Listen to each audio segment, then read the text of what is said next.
ملا۔ اس لیے آپ نے سرکار کے وصال کے بعد ان تمام منکرین زکوٰۃ کو پکڑا اور انہیں پکڑ کر کہا کہ تم نے زکوٰۃ کا انکار کیسے کیا؟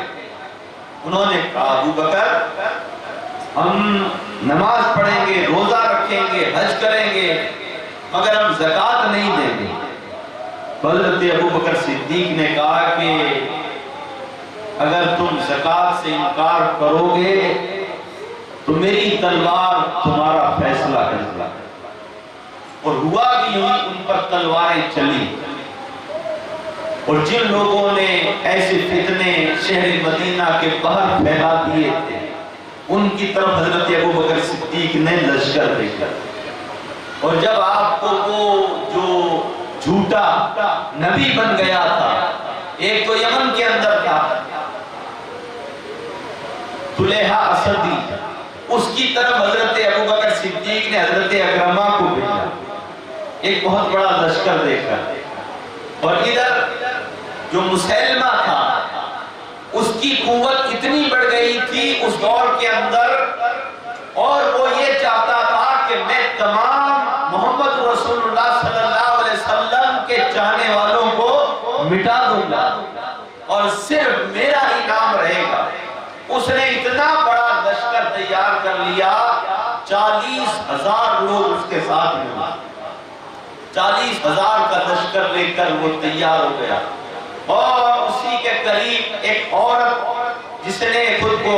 نبیہ کہا، اس نے بھی 40,000 لوگوں کو جمع کر دیا۔ اب بتاؤ کہ جھوٹوں کی تعداد کتنی بڑھ گئی۔ اور حضرت سیدنا صدیق اکبر نے پھر تمام صحابہ کو بٹھا کر مشورہ کیا، کہا کہ اب کس کو مسیلمہ کے سامنے بھیجا جائے؟ تو بڑے صحابہ حضرت ابو دجانہ تھے، حضرت عبداللہ تھے اور حضرت خالد بن ولید تھے۔ ان تمام صحابہ کو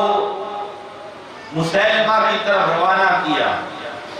اور حضرت ابو بکر صدیق نے آپ نے فرمایا کہ خالد تم ان تمام 10,000 کا لشکر تیار ہوا 40,000 کے سامنے، اور حضرت خالد بن ولید کو سپہ سالار بنا کر اس مسیلمہ کی طرف بھیجا۔ اور جب حضرت خالد بن ولید تمام اپنے ساتھیوں کو لے کر اس کے سامنے جب گئے، اب وہاں جب پہنچ گئے آمنے سامنے فوجیں کھڑی ہے، مگر ان فوجوں کی حالت کیا ہے؟ ادھر جو سامنے فوج کھڑی ہے ان کے سروں پر بھی ٹوپیاں ہیں، ان کے چہرے پر بھی داڑھی ہے، ادھر بھی ٹوپیاں ہیں، عمامے ہیں، داڑھی ہے، ادھر بھی اذان ہو رہی ہے، ادھر بھی اذان ہو رہی ہے، ادھر بھی نماز پڑھی جا رہی ہے، ادھر بھی نماز پڑھی جا رہی ہے۔ ابھی وہ 40 تھے، مگر جب اس سجاد نامی عورت کو پتا چلا تو وہ بھی اپنے 40,000 کے لشکر کو لے کر اس مسیلمہ کے پاس میں آئی، اور مسیلمہ نے کہا کہ تو نبیہ ہے اور میں نبی ہوں، تو کیوں نہیں ہم ایک ہو جائیں اور ہم شادی کر لیں، اور یہ جو ہماری طاقت ہے یہ ایک ہو جائے، اور اس کے بعد ہم مدینے پر چڑھائی کر دیں، مسلمانوں کو صف ہستی سے مٹا دیں۔ تو وہ عورت خوش ہو گئی، اس نے کہا کہ چلو ہم شادی کر لیتے ہیں۔ انہوں نے شادی کر، اور ادھر 40 کے جگہ پر 80,000 ہوگا، اور ان سب کی حالت یہ تھی کہ وہ بھی نماز پڑھ رہے ہیں، ادھر یہ بھی نماز پڑھ رہے ہیں۔ اور جب جنگ شروع ہوئی تو وہ بھی نعرے تکبیر بلند کر رہے تھے، ادھر بھی نعرے تکبیر ہو رہی۔ لڑائی جب شروع ہوئی تھی تو صحابہ کرام حیران ہو گئے کہ ہم جس سے لڑتے ہیں وہ اللہ اکبر کہتا ہے، اللہ اکبر کہہ کر حملہ کرتا ہے، اور لڑائی اس قدر خطرناک ہوئی، وہ 40 ہیں، ادھر 10,000 ہے، 80,000 ادھر ہیں، ادھر 10,000 ہیں، مگر اس کے باوجود بھی صحابہ کرام لڑے، مگر صحابہ کرام کے پیر اکھڑنے لگے۔ حضرت سلیم تھے، حضرت ثابت تھے، حضرت ابو دجانہ تھے اور جلیل القدر صحابہ تھے۔ وہ تمام صحابہ حیران رہ گئے کہ حضور صلی اللہ علیہ وسلم کے صحابہ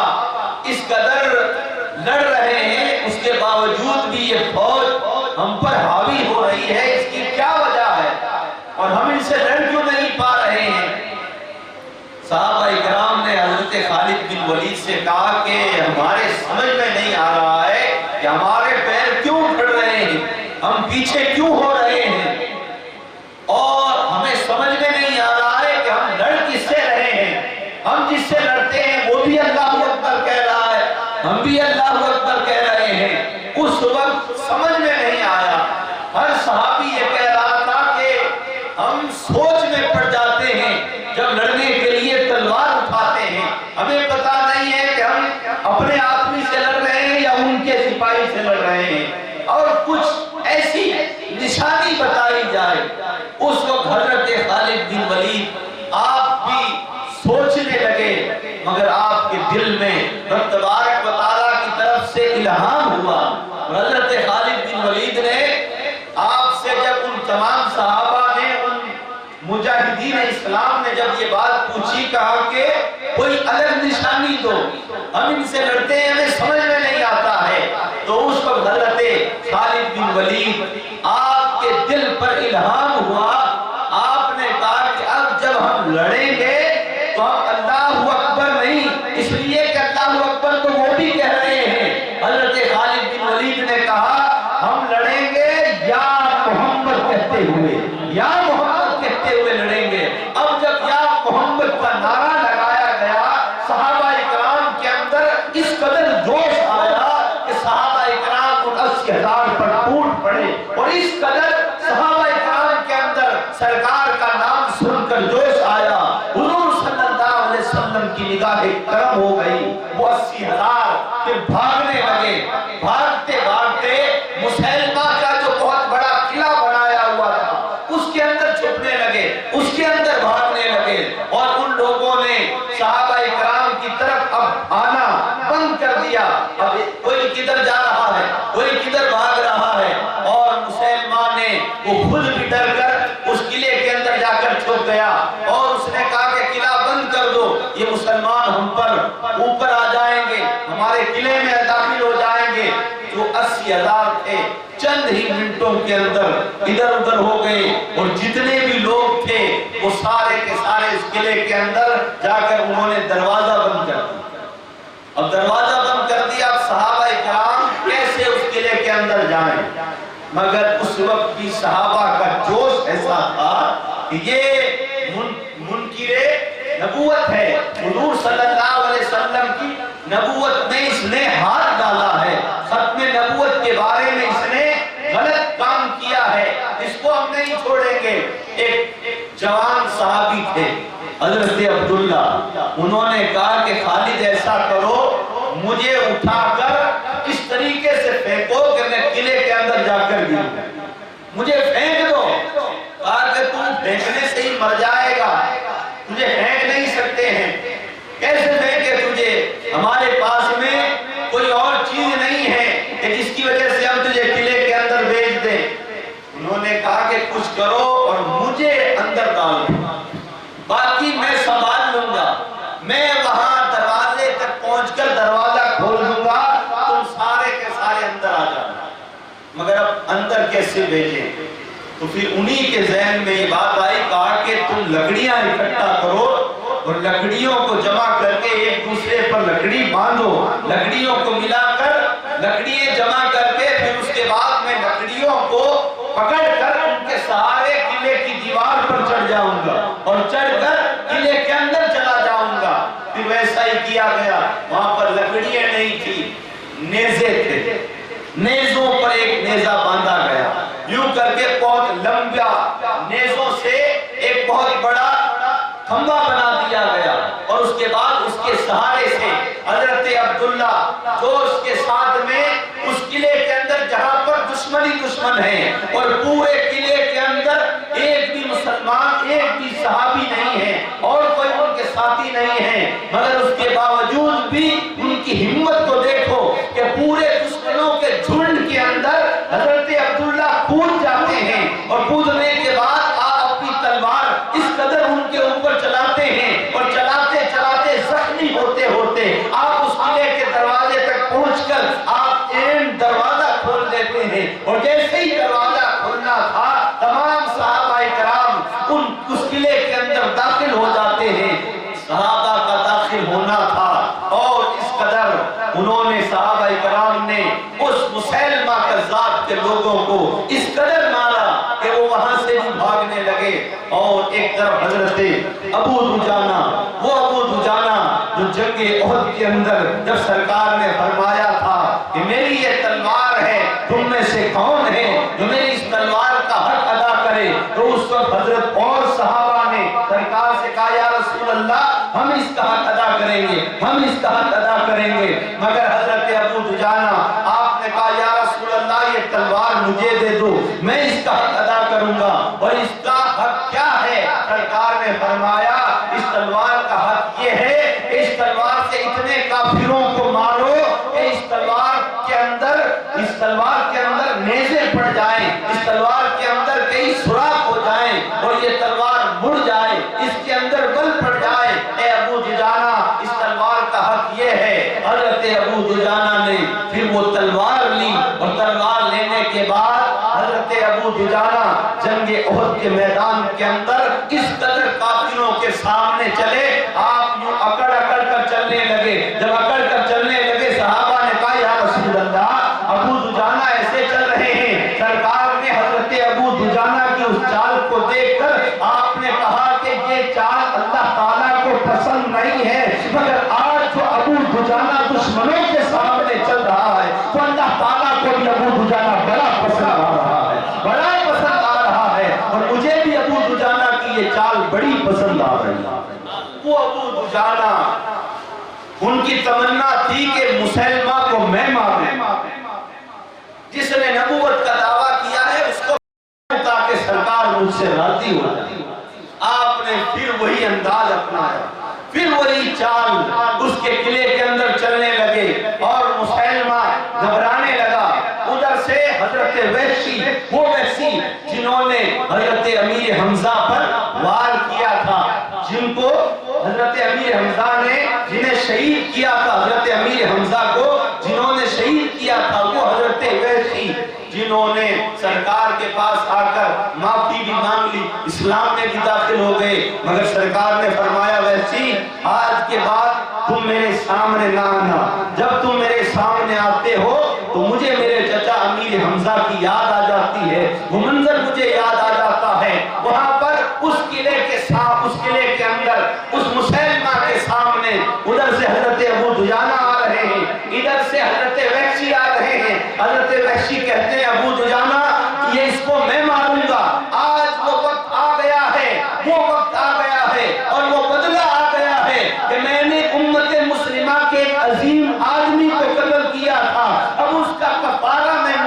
مسلمہ کو مار کر کروں گا، تب میرا وہ گناہ معاف ہوگا۔ حضرت ابو دجانہ کہتے ہیں میں اسے ماروں گا۔ ادھر سے وہ حضرت عبداللہ جو قلعے کے اندر گھس کر آئے تھے، انہوں نے کہا کہ میں اسے ماروں گا، اور وہ مسلمہ اب گھبرا رہا ہے۔ اور دیکھا گیا حضرت خالد بن ولید دیکھ رہے ہیں کہ حضرت وحشی بڑھ رہے ہیں، حضرت ابو دجانہ بڑھ رہے ہیں، تینوں نے ایک ہی بار جب تلوار کا کیا تو تینوں کا بار، تینوں کی تلوار ایک ساتھ مسلمہ پر جیسے ہی پڑتی ہے مسلمہ وہیں پر مر جاتا ہے، اس کے جسم کے ٹکڑے ٹکڑے ہو جاتے ہیں، اور جب وہ مر جاتا ہے اس وقت حضرت وحشی رب تبارک و تعالیٰ کا شکر ادا کرتے ہیں اور کہتے ہیں کہ مولا میں نے اب دنیا کے امت مسلمہ کے سب سے بڑے دشمن کو مارا ہے، تیرے محبوب کے دشمن کو مارا ہے، اے مولا میں نے ایک عظیم شخص کو مارا تھا، آج میں نے امت مسلمہ کے سب سے بڑے خبیث آدمی کو مارا ہے۔ حضرت وحشی آپ شکر ادا کر رہے ہیں، بہت خوش ہو رہے ہیں، اور حضرت خالد بن ولید نے آپ نے تمام اصحاب سے کہا کہ جو پکڑے جا چکے ہیں انہیں قیدی بنا لیے جائیں، اور اس قلعے پر جو مسلمہ کا بہت بڑا قلعہ تھا جس کے اندر ہزاروں کی تعداد میں 80,000 40,000 فوج جس کے اندر داخل ہو جائے، ان قلعوں کی دیواروں پر اسلام کے جھنڈے لہرا دیے، اسلام کے جھنڈے لہرا دیے گئے۔ اور ادھر حضرت اکرمہ آپ اس اسدی سے لڑ رہے ہیں، اور جب ادھر فوج کم ہوئی تو ادھر حضرت خالد بن ولید کو پیغام بھیجا گیا کہ خالد یہاں سے جلدی جاؤ اور حضرت اکرمہ کی مدد کو پہنچو۔ تب آپ نے یہاں سے چند صحابہ اکرام کو اس فوج کو لے کر آپ ادھر بڑھے جدھر حضرت اکرمہ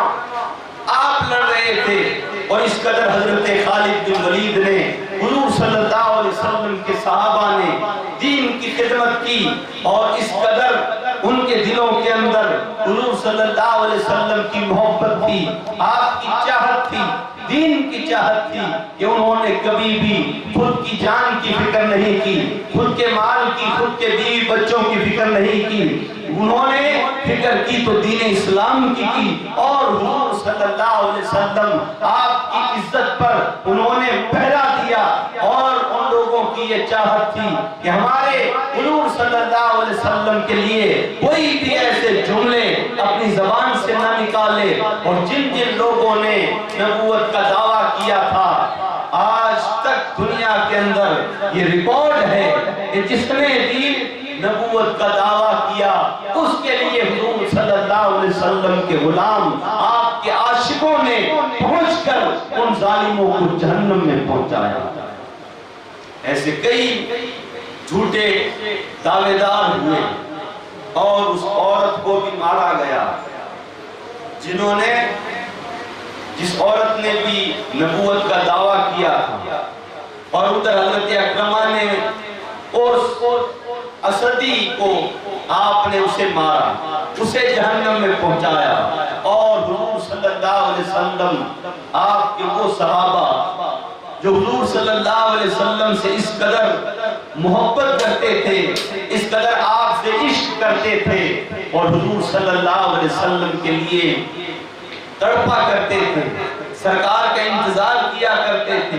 اگر کوئی ایک بار حضور صلی اللہ علیہ وسلم سے ملتا تھا، ایک بار حضور صلی اللہ علیہ وسلم کو دیکھ لیتا تھا، اور وہ اگر اسلام میں داخل ہو چکے ہیں تو پھر ان کو ساری رات نیند نہیں آتی تھی، بلکہ وہ ساری رات جیسے ہی آنکھیں بند کرتے تھے حضور صلی اللہ علیہ وسلم کا چہرہ ان کی آنکھوں کے سامنے آ رہا تھا۔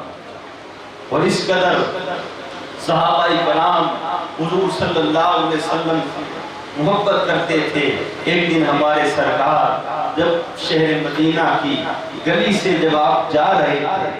آپ کے سامنے ایک حبشی جس کا رنگ بہت شیعہ تھا، بہت کالا تھا، اور صورت بھی ان کی تھوڑی عجیب تھی، چہرے کا نقشہ کچھ الگ تھا، وہ جب جوان حضور صلی اللہ علیہ وسلم کے سامنے آئے، اور ادھر سے سرکار جب جا رہے تھے حضور صلی اللہ علیہ وسلم کی آنکھوں میں اس نے دیکھا، سرکار نے اسے دیکھا، اور جیسے ہی اس نے حضور صلی اللہ علیہ وسلم کو دیکھا، آپ کے حسن کو، آپ کی نورانیت کو جب دیکھا، آپ کے پاس میں آ گیا، اور آ کر اس نے کہا کہ آج تک میں نے آپ سے حسین کسی کو نہیں دیکھا، آپ سے زیادہ خوبصورت کسی کو نہیں دیکھا، آپ کون ہو؟ حضور صلی اللہ علیہ وسلم نے فرمایا میں اللہ کا رسول ہوں، میں اللہ کا رسول ہوں۔ تو اس وقت اس نے کہا کہ اگر آپ اللہ کے رسول ہو تو مجھے بھی کلمہ پڑھا، مجھے بھی کلمہ پڑھا ہو۔ حضور صلی اللہ علیہ وسلم نے کہا کہ تو نے تو کچھ دیکھا ہی نہیں، نہ تو نے چاند کے دو ٹکڑے ہوتے ہوئے دیکھے ہیں، نہ تو نے پتھروں کو سلام کرتے ہوئے دیکھا ہے، نہ تو نے کوئی درخت چلتے ہوئے دیکھا ہے، نہ کوئی جانوروں کو سلام کرتے دیکھا ہے، تو نے تو کوئی معجزہ نہیں دیکھا، اور کلمہ پڑھ رہا ہے۔ تو اس عاشق نے، اس دیوانے نے کہا کہ یہ جو آپ کا حسن ہے، حسن آپ کی جو صورت ہے، یہ صورت جھوٹوں کو نہیں ملتی،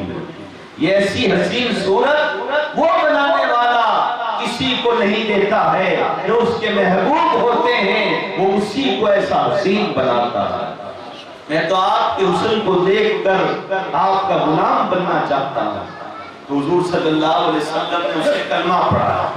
اور پھر جب مسجد نبوی میں حضور صلی اللہ علیہ وسلم آپ اپنے صحابہ میں بیٹھتے تھے، تو وہ صحابی بھی جو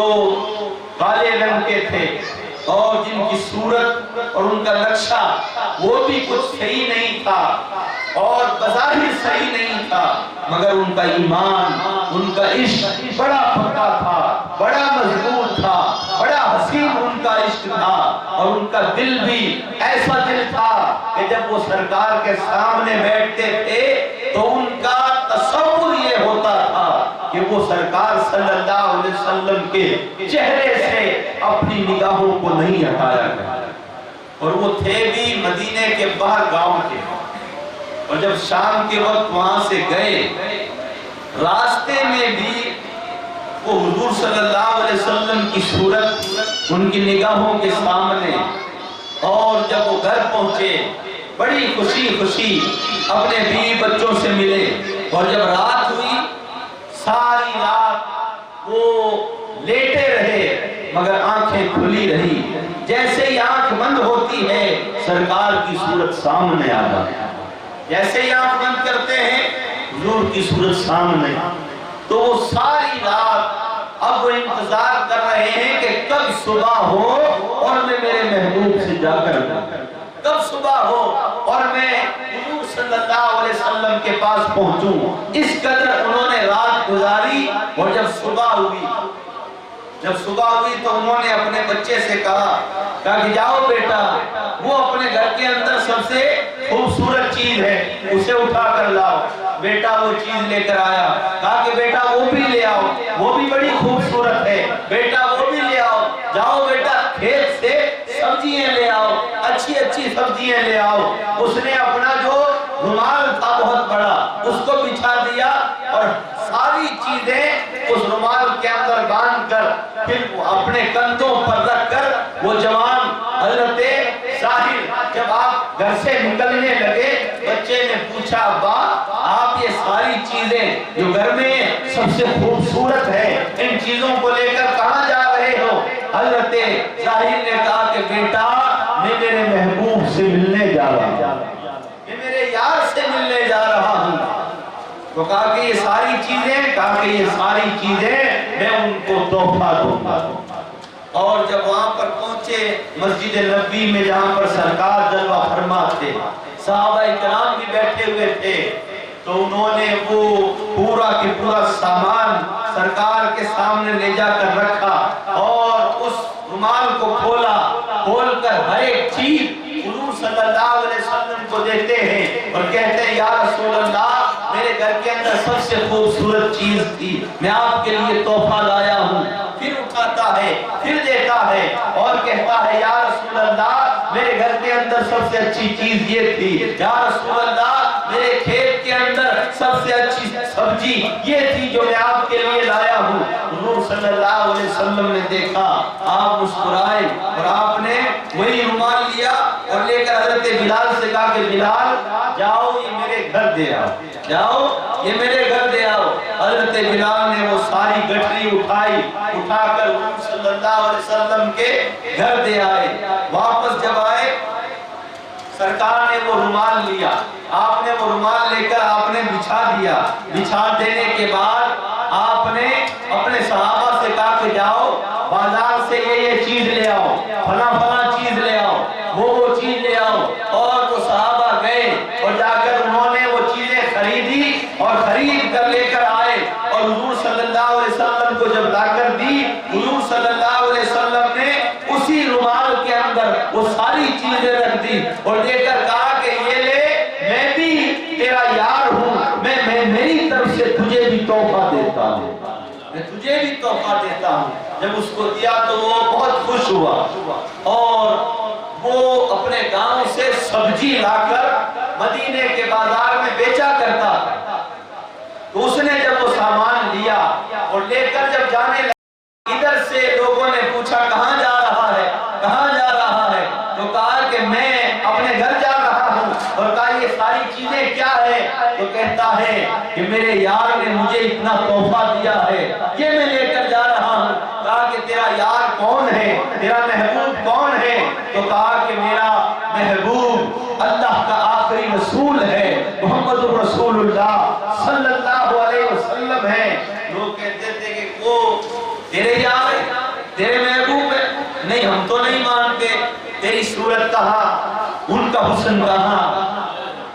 وہ اتنے حسین اور خوبصورت اور تو ایسا۔ اس نے کہا کہ میرے یار ہیں، میرے محبوب ہیں، مگر اس کے دل میں تھا کہ لوگ میرے جو بازار کے اندر ساتھ میں دکانیں لگاتے ہیں وہ نہیں مانتے ہیں کہ محمد صلی اللہ علیہ وسلم مجھ سے بڑی محبت کرتے ہیں اور مجھے بھی اپنا یار مانتے ہیں، مگر اس کو یہ فکر رہتی تھی۔ 2-3 دن گزرے، ایک دن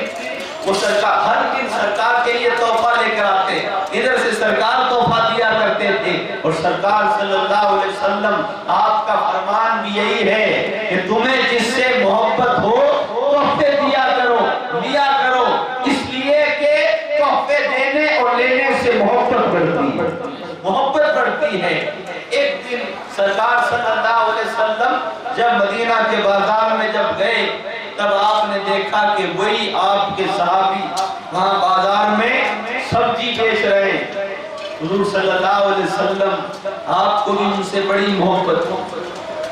تو سرکار صلی اللہ علیہ وسلم ان صحابی کے پیچھے گئے اور چھپکے سے گئے، اور آپ نے جا کر ان کے پیچھے سے آنکھیں بند کر، آپ نے ان کی یوں آنکھیں بند کر دی اور وہ سبزی بیچ رہے۔ اب حضور صلی اللہ علیہ وسلم نے پوچھا بتا میں کون ہوں؟ اب حضور صلی اللہ علیہ وسلم آپ کے ہاتھ آنکھوں پر آئے تو کون نہیں پہچانے کہ کس کے ہاتھ؟ سرکار صلی اللہ علیہ وسلم جہاں پر ہاتھ رکھ دیں خوشبوئیں ہی خوشبوئیں ہو جائیں، تو انہوں نے پہچان تو لیا، کہا کہ حضور صلی اللہ علیہ وسلم ہیں، مگر اسے یہ دل کے اندر تھا کہ یہ بازار والے مانتے نہیں ہیں کہ محمد میرے یار ہیں،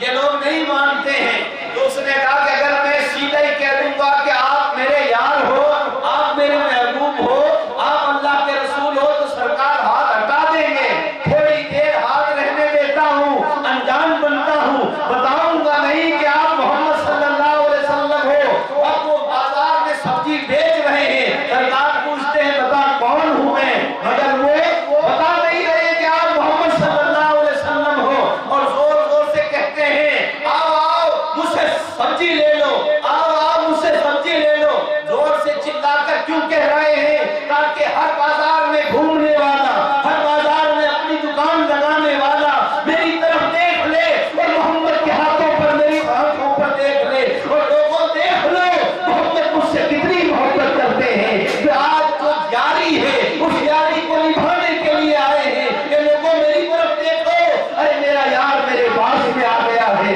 اے لوگوں میری طرف دیکھو۔ بہت دیر تک 3 مرتبہ سرکار نے پوچھا بتا میں کون ہوں، بتا میں کون ہوں، مگر ان کو تو دنیا کو دکھانا تھا، بازار والوں کو دکھانا تھا کہ آج سب سارے لوگ دیکھ لو، تم کہتے تھے کہ محمد میرے یار نہیں ہے، ارے یار جو ہوتا ہے اپنے یار سے ایسی ہی مذاق کیا کرتا۔ اس کے بعد انہوں نے سرکار صلی اللہ علیہ وسلم سے کہا کہ آپ میرے محبوب۔ حضور صلی اللہ علیہ وسلم آپ بھی بہت خوش ہوئے، اس لیے کہ وہ گاؤں کے تھے اور بڑے سیدھے تھے، بڑے بھولے تھے، ان سے سرکار اس قدر محبت کرتے کہ آپ نے پھر انہیں پکڑا اور پکڑ کر آپ نے کہا کہ آؤ بازار والوں میں ایک غلام بیچ رہا ہوں، میں غلام بیچ رہا ہوں، آؤ اس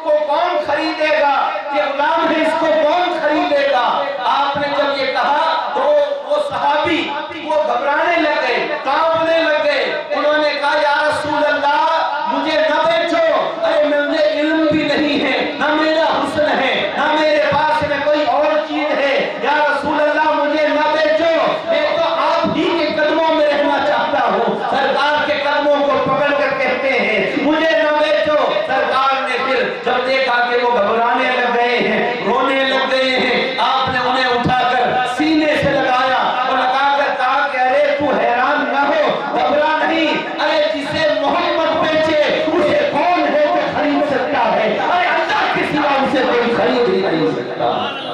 تو گھبرا نہیں، تو کیوں ڈر رہا ہے؟ ارے جسے محمد بیچے اسے کون خرید سکتا ہے؟ تو وہ بڑے خوش ہیں.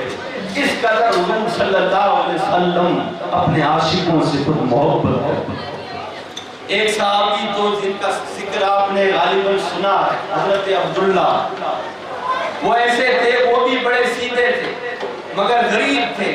وہ جب دیکھتے تھے کہ حضرت ابوبکر صدیق اتنا مال لائے، عمر اتنا مال لائے، عثمان اتنا لائے، مولا علی یہ لے کر آئے، فلاں صحابی یہ لے کر آئے، مگر وہ غریب تھے،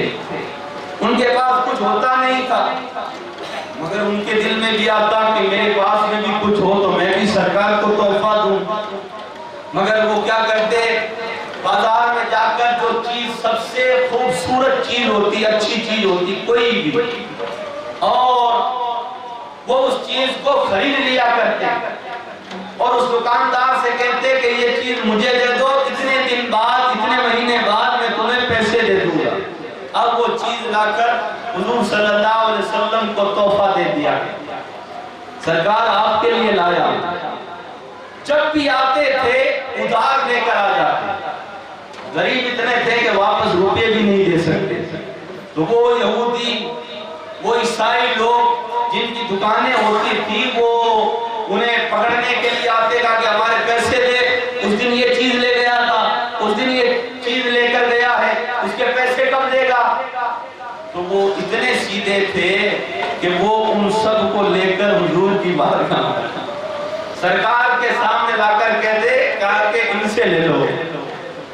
کہا ان سے کیوں لے؟ کہا کہ ان کو ہی میں نے تحفہ دیا، ان کو ہی میں نے تحفہ دیا ہے. تو حضور صلی اللہ علیہ وسلم کہتے عبداللہ جب تیرے پاس میں روپے نہیں ہوتے تو پھر تحفہ کیوں لے کر آتا ہے؟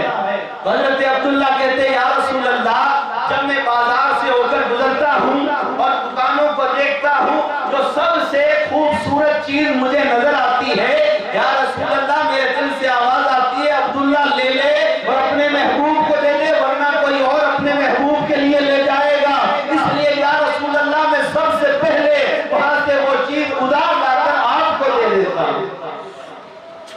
تو حضور صلی اللہ علیہ وسلم آپ بھی ان سے اتنی محبت کرتے، پھر سرکار خود ان کے جو ادھار روپے ہوتے وہ ان لوگوں کو دیتے. سرکار صلی اللہ علیہ وسلم کی محبت آپ کے صحابہ سے جیسی ہے، آپ کے ہر امتی سے ویسی ہے. سرکار ہم سے بھی اتنی محبت فرماتے ہیں. ہم میں سے بھی کوئی ہو جو حضور صلی اللہ علیہ وسلم سے اس قدر محبت کرے، اس قدر محبت کرے کہ جب وہ تڑپا کرے تو حضور صلی اللہ علیہ وسلم کی طرف سے اس پر نگاہ کرم ہو جائے. ایک اور آخری بات، حضرت عبدالرحمن جامی آپ اس قدر حضور صلی اللہ علیہ وسلم کے عاشق اور دیوانے تھے کہ آپ بہت غریب تھے. اتنے غریب تھے کہ آپ کے کپڑے بھی پھٹے ہوئے رہتے تھے، مگر بہت بڑے عالم تھے، بہت علم تھا. اور انہوں نے ایک نعت پاک حضور صلی اللہ علیہ وسلم کے لیے لکھی اور ان کی تمنا تھی کہ یہ نعت پاک میں سرکار کے روزے کے پاس کھڑا ہو کر پڑھوں گا، حضور کے روزے کے پاس جا کر پڑھوں گا. ان کی یہ تمنا تھی اور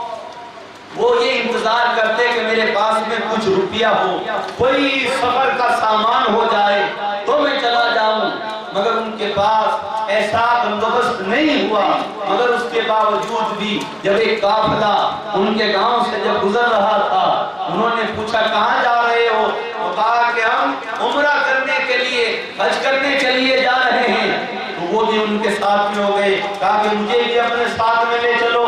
اور حضرت عبد الرحمن ان تمام قافلے والوں کے ساتھ آپ الگ الگ رہتے تھے، اور ادھر آپ تو پہنچے نہیں تھے مگر آپ کا دل مدینے میں ہی رہتا تھا، مدینے میں ہی رہتا تھا۔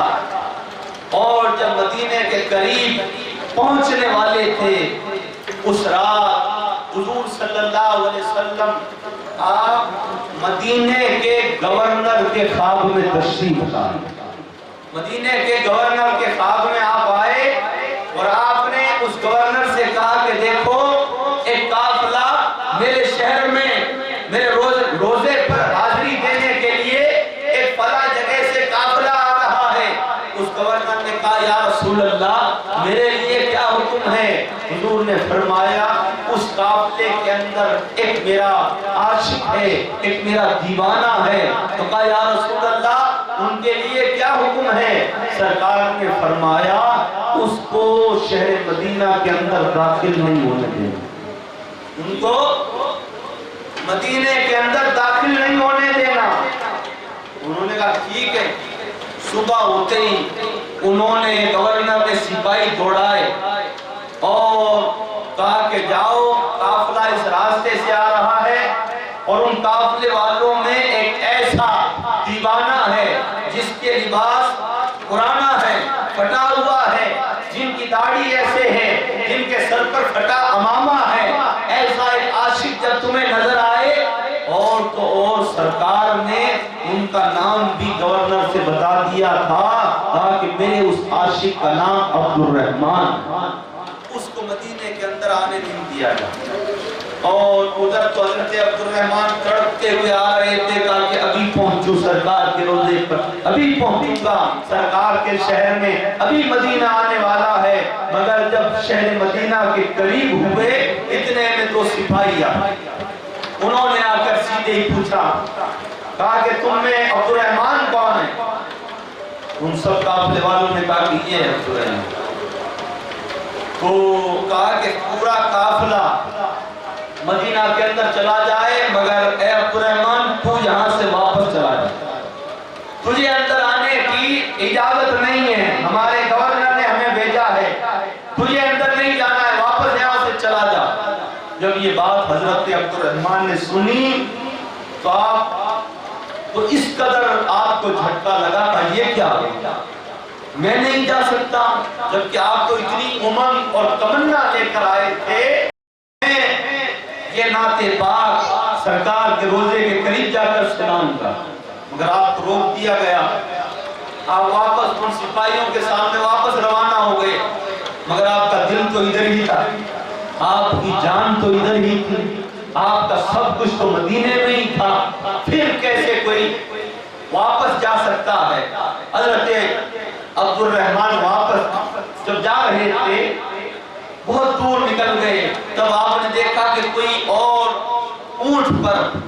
کچھ چٹائیاں کچھ دریاں لے کر آ رہے ہیں۔ تو حضرت عبد الرحمن نے ان اونٹ والوں سے کہا کہ دیکھو مجھے شہر کے اندر جانا ہے اور کچھ سپاہی مجھے اندر نہیں جانے دے رہے، ایسا کرو مجھے یہ جو چٹائی ہے دری ہے اس کے اندر سمیٹ دو اور اونٹ پر رکھ دو، اور میں ایسی حالت میں مجھے کوئی دیکھ نہیں سکے گا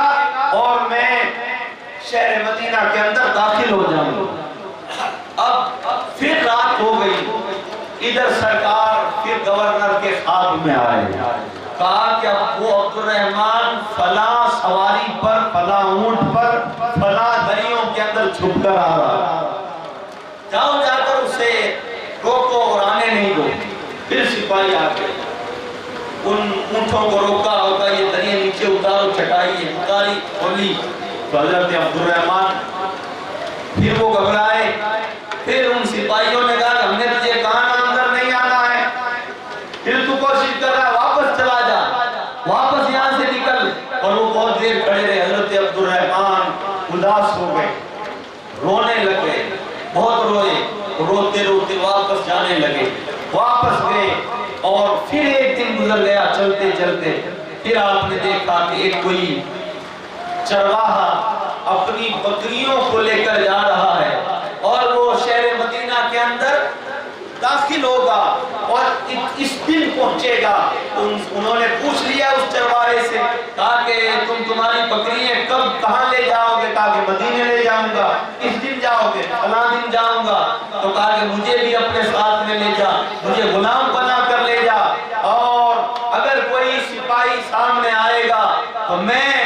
بکریوں کے ساتھ، یعنی بکریوں کے جھنڈ کے بیچ میں آپ کی حالت اس چرواہے نے دیکھی کہ حالت کیا تھی جب شہر مدینہ کے قریب اس کیا ریوڑ وہ بکریاں جب چل رہی تھی، وہ عاشق وہ دیوانہ ان بکریوں کے بیچ میں ریت میں گھسیٹتے اپنی کونیوں کے بل وہ شہر مدینہ کے اندر گھسنے کی کوشش کر رہے ہیں اور سپاہی کھڑے ہوئے ہیں بکریوں کے بیچ میں ہیں. ادھر پھر سرکار گورنر کے خواب میں آئے، کہا کہ وہ یوں آ رہا ہے، اسے روک دو. ان گورنر نے کہا یا رسول اللہ، وہ تو 2 مرتبہ ہم نے اسے بھگا دیا، اور وہ ایسا کون سا اس نے گناہ کر لیا ہے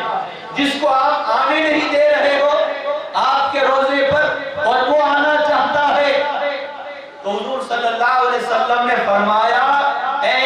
شہر مدینہ کے گورنر سن، وہ کوئی گنہگار نہیں ہے بلکہ وہ میرا بہت بڑا عاشق ہے، اور اس نے ایسے ایک کلام لکھا ہے، ایسی نعت لکھی ہے، اگر وہ آ گیا اور آ کر اس نے میرے روزے کے پاس کھڑے ہو کر اگر اس نے وہ کلام پڑھ دیا تو مجھے میرے مزار سے باہر آنا پڑ جائے گا،